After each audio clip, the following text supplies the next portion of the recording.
Hello students, welcome back to Hindi mirror channel. सभी students का Hindi mirror पर फिर से स्वागत है। अभी जो कंटेंट लेकर आए हैं, बीएससी बीकॉम फोर्थ सेमेस्टर का आज को करिकुलर का पेपर था और उसमें वैदिक अध्ययन और साथ में वैदिक मैथमेटिक्स का पेपर था, जिसके बारे में हमें जो है बहुत देर में पता चला कि काफ़ी स्टूडेंट्स से वैदिक मैथमेटिक्स लिया गया है। तो काफ़ी स्टूडेंट्स की क्वेरीज आई, तो हम कोई भी स्टूडेंट्स की हेल्प नहीं कर पाए, लेकिन नोट्स की एक पीडीएफ थी तो हमने स्टूडेंट्स को बोला था कि वो उसको परचेज़ कर सकते हैं।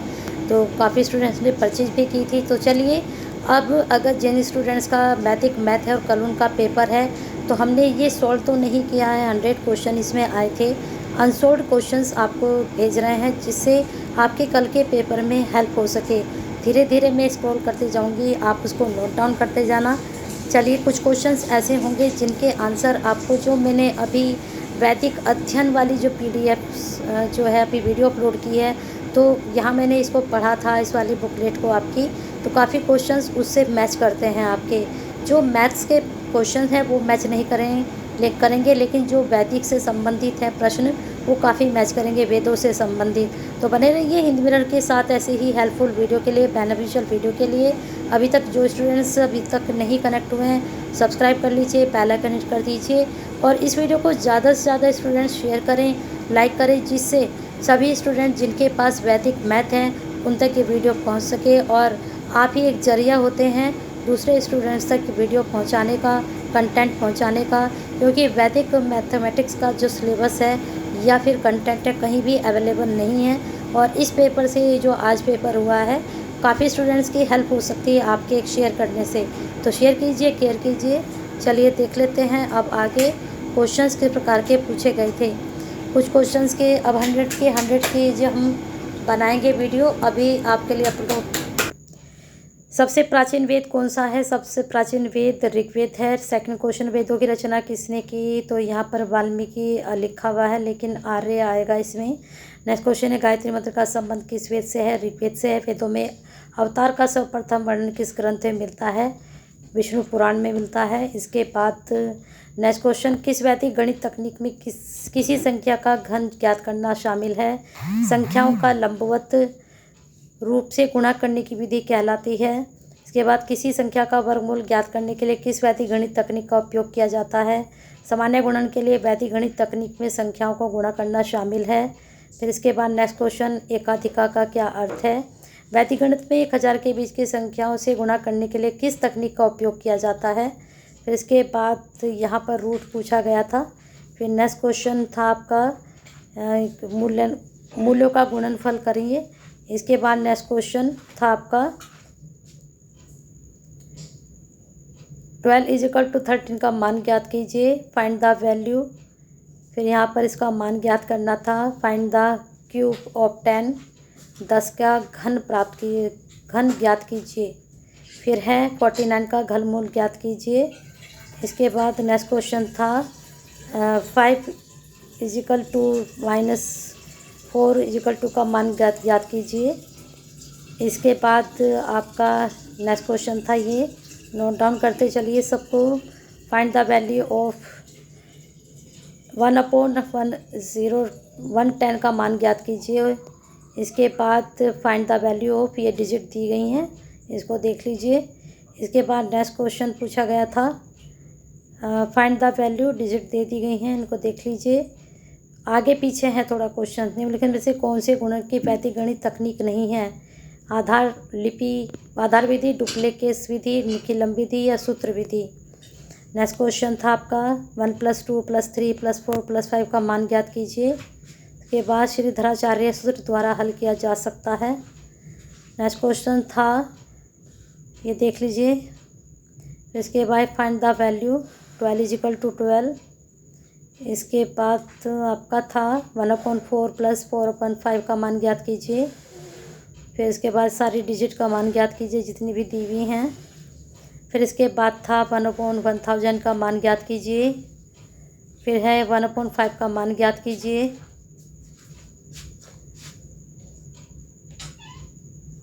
फिर नेक्स्ट क्वेश्चन, इस पे देखिए डिजिट दिए, इसका मान ज्ञात कीजिए। इसके बाद 1/3 का मान ज्ञात कीजिए। नेक्स्ट क्वेश्चन, वैदिक गणित में विनुकुलम संख्याओं का उपयोग करने का उद्देश्य क्या है? इसके बाद वैदिक गणित का उपयोग करके तालिकाओं की गणना कैसे की जा सकती है। 150 का वर्ग ज्ञात कीजिए। 225 का वर्गमूल ज्ञात कीजिए।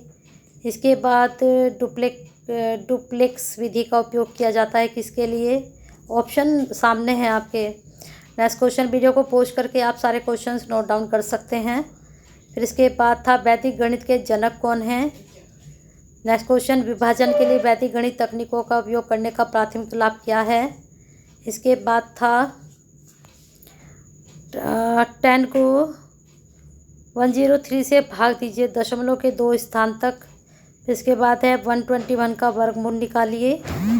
इसके बाद था 64 का वर्गमूल निकालिए। इसके बाद था ये x² 2 - 1 = 0 के मूल्यों की संख्या होगी। इसके बाद क्वेश्चन था, ये सारी डिजिट दी गई हैं, इनका मूल होंगे। 70 = 71 का मान बताइए। 31 का वर्ग निकाल लिए, डिवाइड करना है 118/9। फिर इसके बाद था क्वेश्चन, ये मैं स्क्रॉल कर रही हूँ धीरे धीरे, रूट्स निकालनी है। फिर इसके बाद ये क्वेश्चन आप देख सकते हैं। वैदिक गणित की पहली पुस्तक प्रकाशित हुई थी, कब प्रकाशित हुई, ये थोड़ा ईयर दिए गए हैं। 63, 65, 64 या फिर 66 में। वैदिक गणित में 100 के करीब संख्याओं को गुणा करने के लिए किस तकनीक का उपयोग किया जाता है। निकट आधार विधि, आधार विधि, विशेष श्रृंखला विधि, डुप्लेक्स विधि। किस संख्या का घनमूल जमा ज्ञात करने के लिए किस वैदिक गणित का तकनीक का उपयोग किया जाता है। नेक्स्ट क्वेश्चन था, सामान्य जोड़ के लिए वैदिक गणित तकनीक में शामिल होता है। वास्तविक जीवन के अनुप्रयोगों में वैदिक गणित तकनीकों का उपयोग करने का प्राथमिक लाभ क्या है। इसके बाद वैदिक गणित में आधार 1000 होने पर गुणन के लिए कौन सी विधि का प्रयोग किया जाता है। अनुरूपेण सूत्र का क्या अर्थ है। इसके बाद कौन सा विकल्प वैदिक सूत्र को दर्शाता है। फिर इसके बाद वैदिक गणित के आधार के निकट की संख्याओं का गुणा करने के लिए किस तकनीक का प्रयोग किया जाता है। इसके बाद सामान्य घटाव के लिए किस वैदिक गणित तकनीक का उपयोग किया जाता है। गुणन की वह विधि जहाँ संख्याओं को विकर्ण रूप से गुणा किया जाता है कहलाती हैं। किस वैदिक गणित तकनीक में आधार के करीब संख्याओं का वर्ग करना शामिल है। सामान्य गुणन के लिए वैदिक गणित तकनीक निम्न पर आधारित है। वैदिक गणित में कुल सूत्र व उपसूत्र हैं। विभाजन के लिए वैदिक गणित तकनीकों के पीछे मुख्य अवधारणा क्या है। इसके बाद निम्नलिखित में से कौन सी वैदिक गणित तकनीक है जिसका उपयोग विभाजन के लिए किया जाता है। वैदिक गणित तकनीकों का उपयोग करने का प्राथमिक लाभ क्या है। वैदिक गणित में एक में समाप्त होने वाली संख्याओं को गुणा करने के लिए किस तकनीक का उपयोग किया जाता है। इसके बाद घटाव के लिए प्रयुक्त वैदिक गणित तकनीक क्या है। गुणक की वह विधि जहाँ संख्याओं को लंबवत और आड़े तिरछे गुणा किया जाता कहलाती है। वेद का सही अर्थ क्या है, तो इसका आंसर जाएगा ज्ञान। वैदिक गणित में 100 के करीब की संख्याओं को गुणा करने की तकनीक क्या कहलाती है। वैदिक गणित में गुणन के लिए शुरू की गई बुनियादी तकनीकों के लिए किस शब्द का प्रयोग किया जाता है। फिर है सामान्य जोड़ के लिए किस वैदिक गणित तकनीक का उपयोग किया जाता है। अथर्ववेद में कितने अध्याय हैं। तो आगे चलते हैं। अथर्ववेद मंत्रों की कुल संख्या कितनी है। इसके बाद कठोपनिषद किस वेद का उपनिषद है। निम्नलिखित में किस ग्रंथ में यम और नचिकेता के प्रसिद्ध संवाद का वर्णन है। तो ये आपका मैंने बताया भी है। चलिए आगे चलते हैं। किस वेद में विष्णु के सूर्य के रूप में वर्णित किया गया है। अथर्ववेद में कितने भाग हैं। कुछ क्वेश्चंस आप जो अभी मैंने वीडियो अपलोड की है सॉल्विंग, और कल जो मैंने वैदिक स्टडी की है तो वहाँ से काफ़ी हेल्प मिल सकती है आपको। वैदिक गणित में किसी संख्या के अंकों के योग को क्या कहा जाता है। वैदिक गणित सूत्रों का उपयोग किया जा सकता है। ऋग्वेद में मंत्रों की कुल संख्या पूछी गई है यहाँ पर, ठीक है। ऋग्वेद का प्रथम मंत्र किस देवता की स्तुति से प्रारंभ होता है। मैंने कल दोनों ही बताए थे आपको। ऋग्वेद का प्रथम मंत्र किस देवता की स्तुति से प्रारंभ होता है। अग्नि की, ठीक है। ऋग्वेद का प्रथम मंत्र किस देवता की स्तुति से प्रारंभ होता है। शायद रिपीट हो रहा है क्वेश्चन। ऋग्वेद के किस मंत्र में गायत्री मंत्र का वर्णन है। निम्नलिखित में कौन सा ऋग्वेद से संबंधित नहीं है, ठीक है। शूद्र का उल्लेख किस वेद में हुआ है। ऋग्वेद में हुआ है। वेद शब्द किस भाषा का है। संस्कृत। निम्नलिखित में किस वेद में 7 स्वरों का उल्लेख है। इसके बाद निम्नलिखित कौन सा पुजारी ऋग्वेद से संबंधित है। होत्री, ठीक है। निम्नलिखित में कौन सा ऋग्वेद के प्रथम मंडल के लेखक हैं।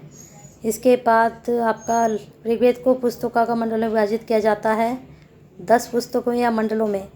ठीक है। वैदिक गणित का दूसरा नाम क्या है? प्राचीन भारतीय वैदिक गणित आता है, या वैदिक शायद यही आएगा। ठीक है। नेक्स्ट क्वेश्चन है, ऋग्वेद के 3 महत्वपूर्ण देवता बताए थे मैंने अभी जो वीडियो अपलोड की है, ये क्वेश्चन आज भी आया था। ठीक है। चलते हैं आगे। ऋग्वेद में खंडों का संग्रह है। तो इस प्रकार से ये 100 क्वेश्चन आपको दिए गए हैं हिंदी मीडियम की तरफ से। फटाफट अब इसको लाइक कर दीजिए, शेयर कर दीजिए सभी स्टूडेंट्स को, जिससे सभी के पास ही 100 क्वेश्चन पहुंच जाए, और कल का जिनका वैदिक मैथ्स का पेपर है 4th सेम का, उनका भी अच्छे से पेपर हो जाए। आपके साथ शेयर कीजिए, लाइक कीजिए, और साथ में हिंदी मीडियम का हिस्सा नहीं बने हैं तो बन जाइए।